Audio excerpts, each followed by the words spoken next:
No myth begins with an announcement. It begins with something that does not fit. In Japan, that anomaly appears quietly in places no one lingers, not in museums, not in textbooks. It appears in margins, carved faces on temple beams, faded figures in medieval scrolls, names that do not align with their geography. At first glance, these details seem decorative, incidental, easy to dismiss, until you notice repetition. Across southern Japan, from Kyushu to the inland sea, historical records describe men identified not by clan but by color, not metaphorically, literally. Descriptions that specify dark skin, tightly coiled hair, foreign speech patterns. These references are not emotional, they are administrative. Matter of fact, that alone raises a problem. Japan's official historical narrative suggests minimal early contact with Africa. Trade, when acknowledged, is framed as indirect, filtered through China, Arabia, or later European intermediaries. The idea of Africans appearing inside Japanese society before the modern era is often treated as a curiosity, not a presence. Yet the documents disagree. Court records from the Muromachi period list attendants, guards, and performers described using terms reserved for outsiders. The language does not suggest metaphor. It does not describe clothing or status. It describes bodies, skin, height, hair texture. These distinctions mattered enough to be written down. This is where the narrative fractures. Because these references are not isolated, they appear in different provinces, different decades, different record keepers, independent entries, all describing a similar figure. Tall, dark-skinned men, foreign-born, physically distinct, present within elite spaces. Not travelers, not visitors, present. The question is not whether Japan encountered Africans. That is already documented through Indian Ocean trade networks. The real question is why these encounters appear embedded inside Japanese social structures far earlier and more persistently than commonly acknowledged. Look at the artwork. In illustrated handscrolls depicting foreign delegations, African figures appear with striking consistency. Their skin tone is rendered distinctly darker than any other group. Their hair is drawn differently, textured, dense. Their placement in the scene is not random. They stand near authority, near wealth, near power. This is not fantasy art. These scrolls were visual records. They functioned as documentation, not imagination. And there is something else. The Africans in these depictions are not portrayed as passive. They are upright, armed, sometimes armored, often positioned as protectors, attendants, or figures of physical authority. That positioning matters. Japanese art was not casual with hierarchy. Every placement had meaning. Every figure had a function. When an individual appears repeatedly in proximity to power, it signals role, not decoration.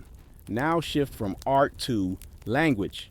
Certain Japanese words enter the lexicon during this period that do not originate from Chinese or Korean roots. Some appear to echo phonetic structures found along East African trade routes. Linguists have noted these anomalies, then moved on. They are treated as curiosities, but curiosities accumulate. When you place visual evidence next to administrative records, next to linguistic residue, a pattern begins to form. Not a complete picture, not a conclusion, but a shape. And that shape does not align with the clean, isolated image of pre-modern Japan. One figure makes this impossible to ignore: Yasuke. Most people know the name now.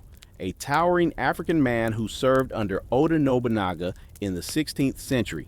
Popular portrayals reduce him to novelty, a spectacle, an exception, an anomaly so rare it proves nothing.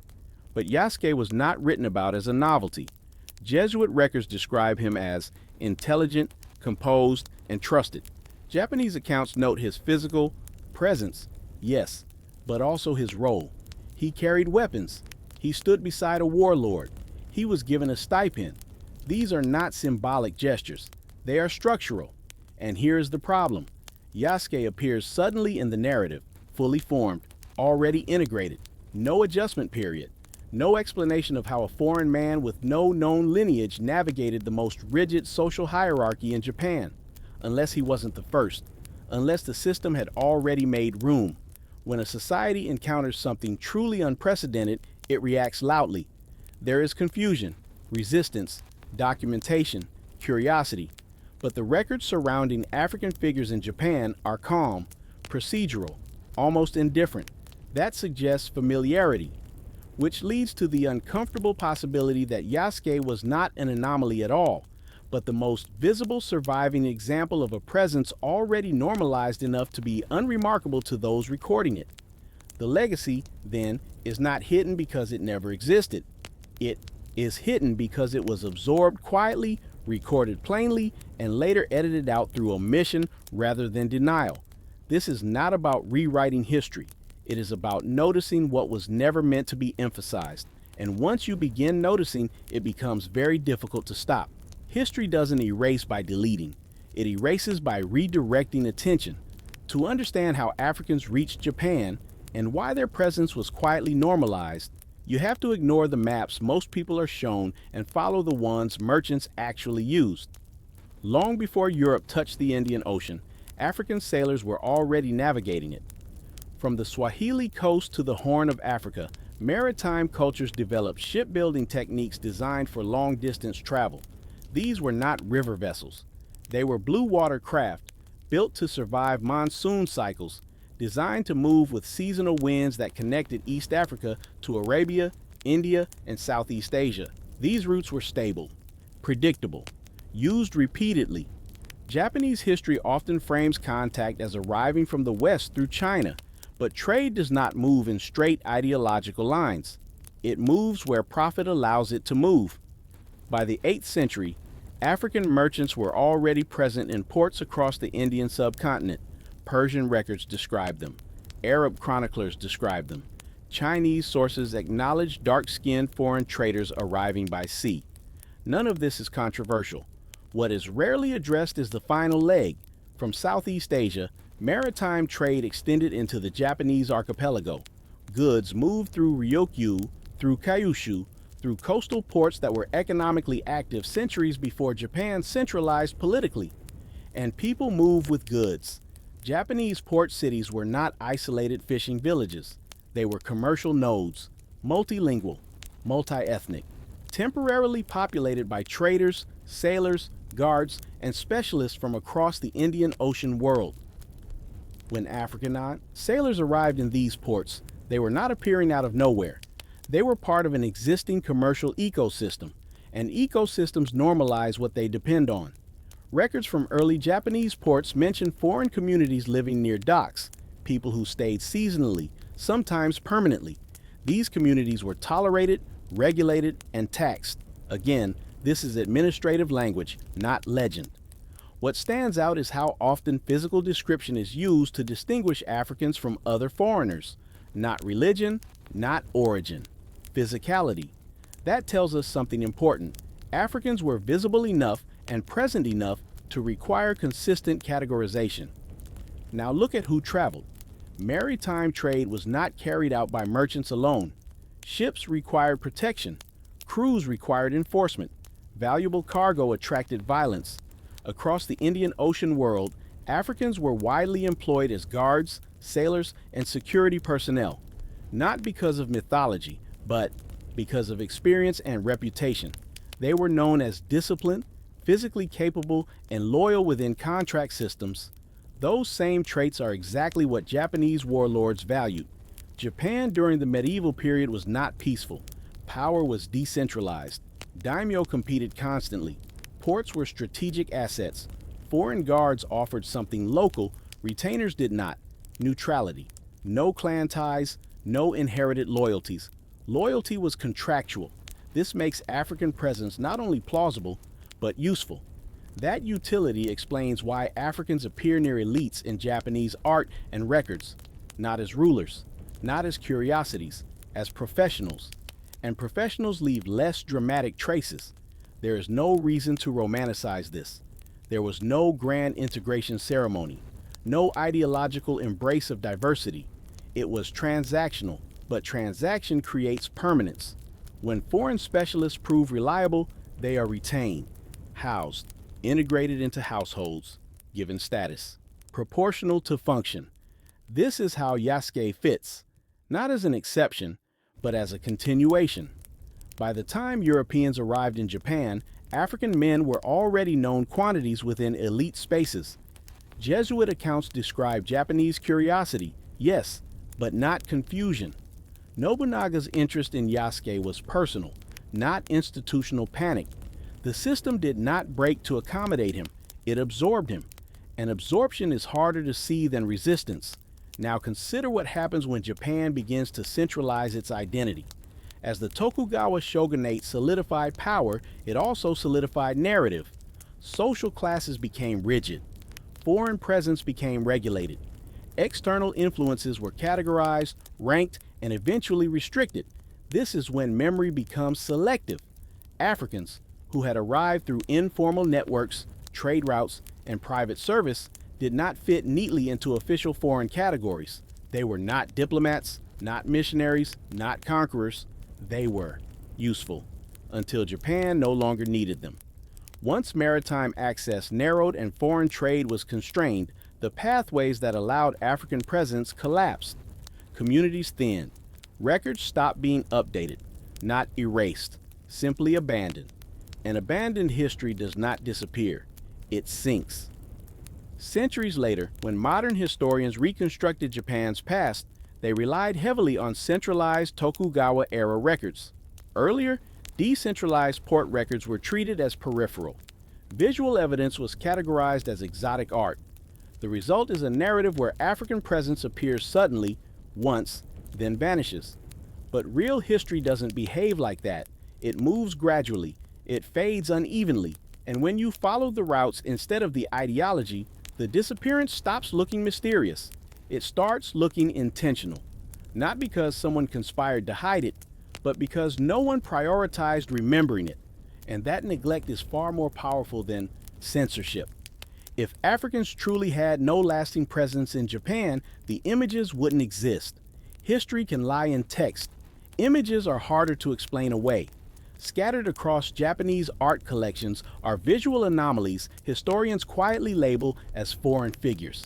Dark-skinned men, tightly coiled hair, broad facial features, depicted not as monsters, not as fantasies, but as people with roles, standing, guarding, attending. These images appear in emakimono scrolls, folding screens, and temple illustrations spanning multiple centuries. And here's what matters most. They are not all copies of each other. They vary by era, by clothing, by posture, by context. That means artists were not referencing a single exotic story. They were observing something familiar enough to redraw differently over time. Japanese art traditions were not imaginative free-for-alls. Artists trained through strict schools. Symbolism was precise. Repetition had meaning. When foreign figures appear, repeatedly across unrelated works, it signals sustained exposure, and exposure produces accuracy. Look closely at how these African figures are depicted. They are often taller than surrounding figures, broad-shouldered, positioned near elites, sometimes holding weapons, sometimes standing behind high-status individuals. That placement matters. Japanese visual hierarchy is deliberate. Proximity equals importance. Physical scale equals social weight. These figures are not decorative background elements. They are functional. Even more telling is what they are not shown doing. They are not performing, not entertaining, not begging, not mocked. They are presented with dignity, neutral expressions, calm posture, controlled presence. That is not how societies depict novelty. That is how they depict professionals. Now compare these depictions to how Europeans portrayed Africans during the same centuries. European art exaggerated features, animalized bodies, used caricature, turned Africans into symbols rather than people. Japanese depictions do none of that, which raises an uncomfortable question. If Japan had no familiarity with Africans, why does their art show restraint, accuracy, and normalization? The answer is exposure. Art reflects memory, not ideology, and memory leaks. These images survive not because they were celebrated, but because they were mundane enough not to be destroyed. No one erased them. No one highlighted them. They were archived, and archival silence is dangerous because it feels neutral. Now look at temple records. Several Buddhist temples contain statues and carvings featuring guardian figures with unmistakably African features. These are not named as African. They are not explained, they simply exist. In Japanese religious art, guardians symbolize protection, strength, and boundary enforcement. Physical power is emphasized. Fearlessness is encoded visually. The fact that African features were chosen for these roles tells you how they were perceived, not as outsiders, as embodiments of strength. That association doesn't emerge from imagination. It emerges from lived experience, and lived experience reshapes symbolism. Now consider language. Old Japanese texts occasionally use descriptors for dark-skinned people that are observational, not judgmental. They describe skin tone, hair texture, build. No moral framing, no religious condemnation. That neutrality is rare in pre-modern societies encountering the unfamiliar. It suggests prior normalization, but normalization is exactly what gets lost when narratives simplify. Modern history textbooks reduce African presence in Japan to one name, Yasuke. He becomes a novelty, a curiosity, a trivia fact. But here's the issue. If Yasuke were truly unprecedented, he would stand out violently in the record: panic, resistance, cultural shock. Instead, the system accommodates him quickly. He is given a residence, weapons, status, responsibility. That doesn't happen in a vacuum. That happens when precedent exists. Yasuke was visible because he was attached to power, but power attracts documentation. Others like him, attached to trade, security, or service, did not generate the same paper trail. Their evidence survived visually, not textually, and visual evidence is easier to ignore. Now ask yourself this: why do museums rarely contextualize these images? Why are African figures labeled vaguely as foreigners, while European figures are named, dated, and explained? Because naming creates obligation. Once you name presence, you must explain origin. Once you explain origin, you must explain roots. Once you explain roots, you must explain why this history vanished. Silence is simpler, and silence protects comfortable narratives. Japanese history, like all national histories, was shaped during periods of consolidation. The Meiji era reframed Japan as uniquely insular until Western contact. That story served political goals. African presence didn't fit, so it was minimized, not denied, just unexamined. And unexamined history is the easiest to inherit. The images remain because no one thought they mattered, but they do, because images don't ask permission to survive. They sit patiently, waiting for someone to stop dismissing them as anomalies and start asking the obvious question: why do they keep appearing? And once you ask that, the idea that Africans were merely visitors, temporary, irrelevant, accidental, collapses. Presence leaves patterns.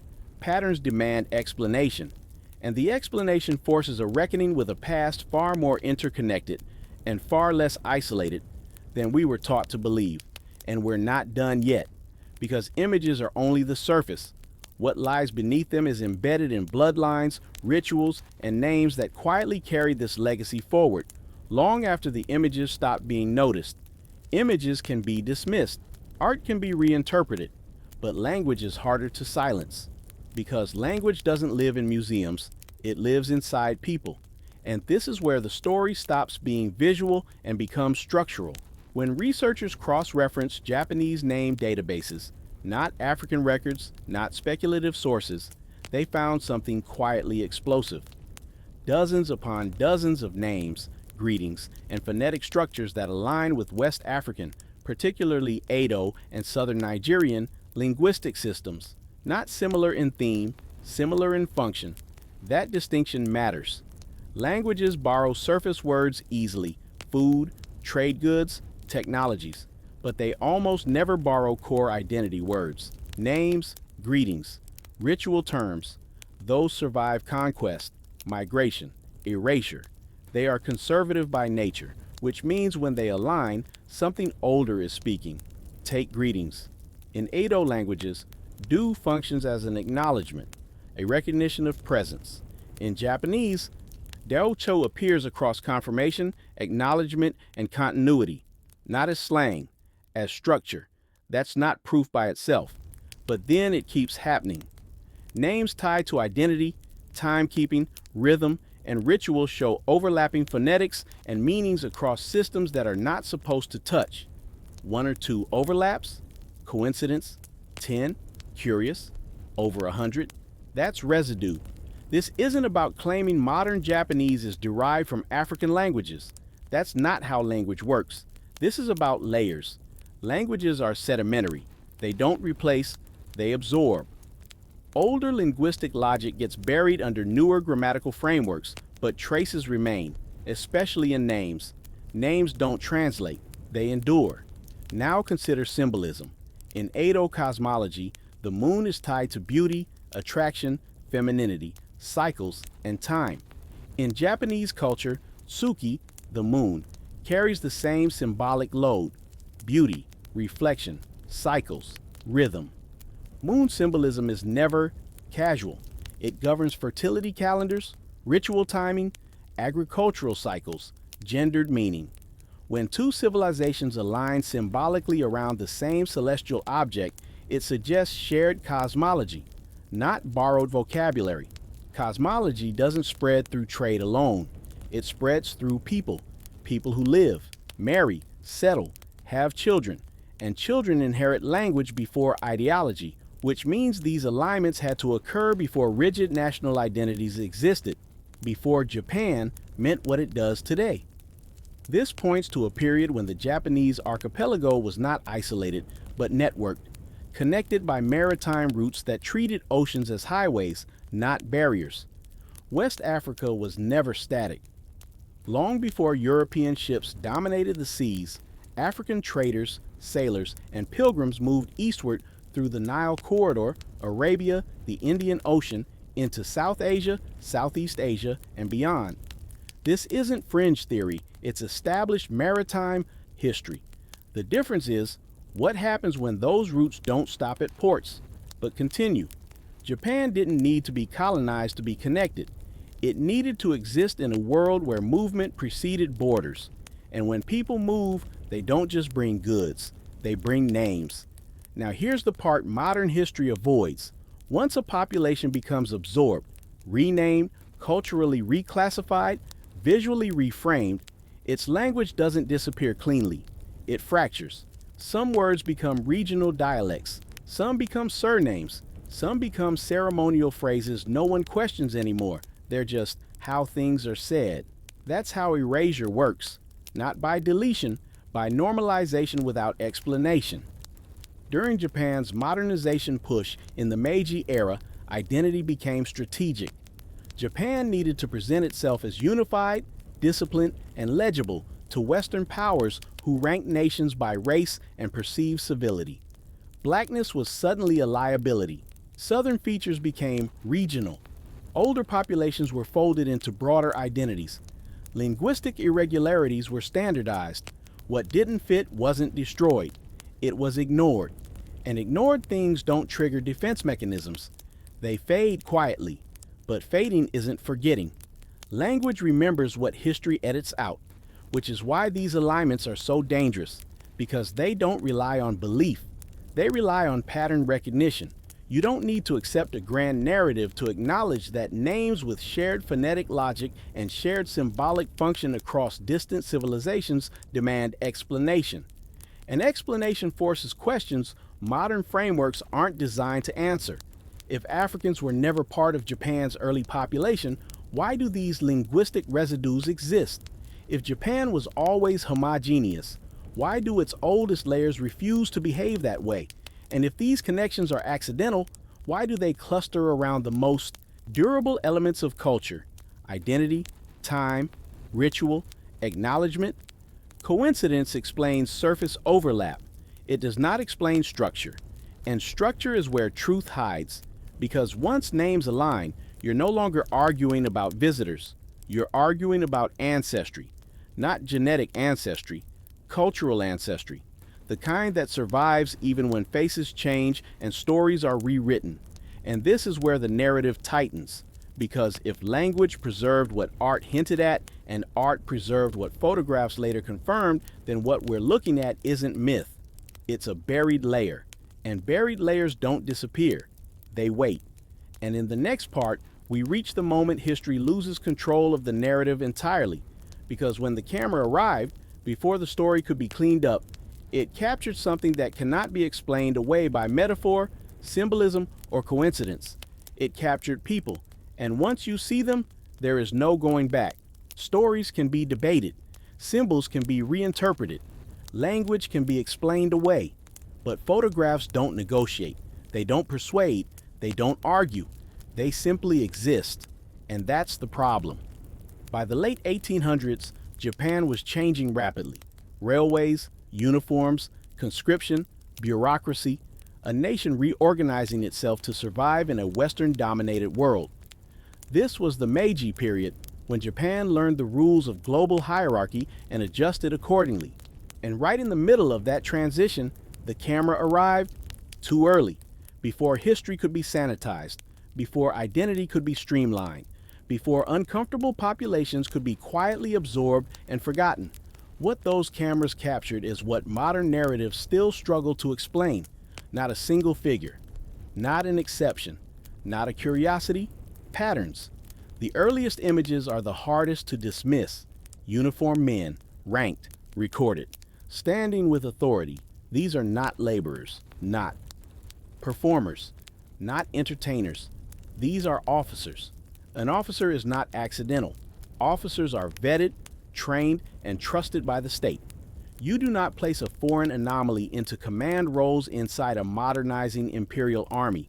You elevate people who already exist within the population. And these men were not ambiguously dark. They were unmistakably black presenting. Deep complexions, strong facial structure, tightly curled or heavily textured hair. Features modern history insists did not exist in Japan, yet here they are. Photographed, cataloged, time-stamped, and then come the crowd photographs. This is where denial collapses. Crowds of visibly black Japanese people captured in everyday settings, streets, markets, group gatherings, in the late 1800s and early 1900s. No theatrical staging, no foreign signage, no colonial framing, just people, living, existing. You cannot explain crowds away. Crowds imply families, continuity, normalization. You don't tan into crowds. You don't quietly import entire communities. You don't accidentally photograph black presenting populations across multiple regions without them already being there. These images exist because Japan had not yet completed its reinvention. The cleanup wasn't finished. Every counter-argument relies on time, and time works against them. These photographs predate post-World War II migration. They predate modern multicultural Japan.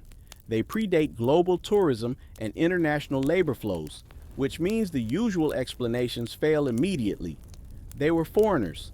Foreigners don't appear as entire communities across multiple regions. They were sailors. Sailors don't bring elders, families, and everyday civilian crowds inland. It's lighting. Lighting doesn't reshape facial morphology across hundreds of faces. It's tanning. A tanning doesn't create consistent black presenting features across generations. And, perhaps the ID, most revealing claim of all, Japan has always been homogeneous. These images prove that statement is recent propaganda, not ancient truth. What they actually show is a country mid-transition, one foot planted in its older demographic reality, the other stepping into a Western-imposed racial order where blackness suddenly became a liability. And when blackness becomes a liability, it doesn't vanish naturally. It gets managed, reclassified, renamed, absorbed, silenced. The Innu are reframed as backward. Southern-looking populations become regional. Darkness becomes foreign. Nothing is denied outright. That would raise questions. Instead, meaning is softened until presence becomes invisible. And invisibility is the most effective form of erasure because it leaves no crime scene. The camera, however, doesn't care about future narratives. It doesn't know what will become inconvenient. It freezes moments before the rules harden. That's why these images are dangerous. They don't need interpretation.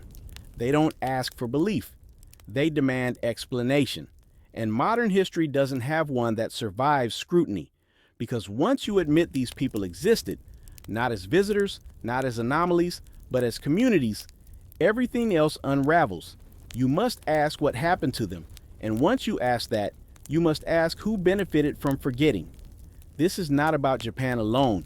When you acknowledge Black presence here, you're forced to acknowledge it elsewhere, across Asia, across the Mediterranean, across the ancient world. And once you do that, the idea that civilization flowed in one direction collapses. The modern racial hierarchy collapses with it. That's why these photographs are ignored, minimized, or buried in archives without emphasis. Not destroyed, just quietly sidelined. Because erasure works best when it doesn't look intentional. But patterns don't disappear just because they're inconvenient. They resurface. And when images, language, and art all point in the same direction, denial becomes effortful, unnatural, exhausting. The camera caught something history hoped no one would line up side by side. Black faces standing in uniform, Black faces in crowds, Black faces embedded in a country that later claimed they were never there. Too early to erase, too real to deny. And this brings us to the final turn, because photographs don't just show presence, they expose process. They show the moment before reclassification finishes its work, before Blackness becomes something to distance from, before history stops recording and starts editing. And in the final part, we confront the mechanism behind all of this, the system that doesn't just forget populations, but engineers their disappearance, because forgetting is passive. What happened here was not. It was designed. Forgetting is passive. Erasure is engineered. No civilization wakes up one morning and accidentally forgets entire populations. Not their faces, not their names, not their images, not their roles inside society. That kind of disappearance requires structure, permission, pressure, time. And once you understand how erasure works, you start seeing the same pattern everywhere. Japan was not unique. It was precise. By the late 19th century, the world had been reorganized. Europe had rewritten the rules. Science, hierarchy, and racial ranking were now tools of power. Darkness was redefined as primitive. Southernness became a liability. Africa became something to distance from. Japan understood this immediately. To survive, it had to present itself as modern, disciplined, rational, and crucially, non-African. Even if African presence was part of its past. This is the moment history stops being memory and becomes strategy. Older images no longer fit. Older bodies no longer fit. Older populations became liabilities, so Japan curated itself. Museums changed, textbooks tightened. Archaeology was reframed, art was reinterpreted. Nothing was destroyed publicly. That would raise suspicion. Instead, visibility was removed. Photographs were archived without emphasis. Communities were absorbed without acknowledgement. Language was softened until meaning blurred. Black did not disappear. It was reclassified. Black became Southern. Southern became regional. Regional became primitive. Primitive became irrelevant. This is the most effective form of erasure because it doesn't deny presence outright. It neutralizes it. The Innu were not erased overnight. They were reframed, labeled backward, separated from the main historical narrative and placed outside the arc of progress. Southern-looking populations were absorbed into the Yamato identity, stripped of distinct memory, renamed into neutrality. Dark features were recoded as foreign influence rather than indigenous reality. And once something is labeled foreign, it can be dismissed. This process is not emotional. It is administrative. It happens through census categories, through academic language, through museum labels, through footnotes. Over time, the story becomes smooth, too smooth. That's how erasure succeeds, by making absence feel normal. But erasure always overestimates its control, because humans don't store memory in one place. They store it in bone, in art, in names, in ritual, in photographs. You can rewrite a textbook. You cannot rewrite patterns. That's why Black presence keeps resurfacing. In Edo art, that won't conform to tanning explanations. In photographs that refuse to disappear. In names embedded inside systems no one expected to cross-reference. Language is the most dangerous survivor, because language outlives borders. When greetings persist across civilizations, when symbolic words align, when naming structures mirror each other across oceans, coincidence stops being a serious position. Greetings are conservative. They survive conquest. They survive migration. They survive centuries. That's why linguistic residue matters. It's not loud. It doesn't demand attention. It whispers. And whispers are harder to silence than declarations. This is where the modern narrative becomes uncomfortable, because the evidence doesn't require belief. It requires honesty. Once you admit that black populations existed inside Japan, not marginally, not temporarily, but structurally, you are forced to ask what happened to them, and that question breaks containment, because the answer is never flattering. Erasure follows a script. First, absorption, then renaming, then reinterpretation, finally, denial. By the time denial begins, most people no longer remember what they are denying. That's why this process feels invisible. It's not dramatic, it's bureaucratic. And once complete, it becomes self-protecting. Anyone who questions it sounds disruptive, emotional, political, but patterns don't care about comfort. Wherever black people appear early in history, not as footnotes, not as labor, but as builders, officers, originators, erasure eventually follows, not immediately, slowly, carefully, respectably. This happened in India with Dravidian blackness, in the Middle East with early Afro-Asiatic populations, in Europe with Moorish and Mediterranean black presence, in China with southern populations later labeled barbarian. Japan followed the same script. The only difference is timing. The camera arrived too early, and because it arrived early, it left behind proof that could not be fully managed. Photographs don't forget.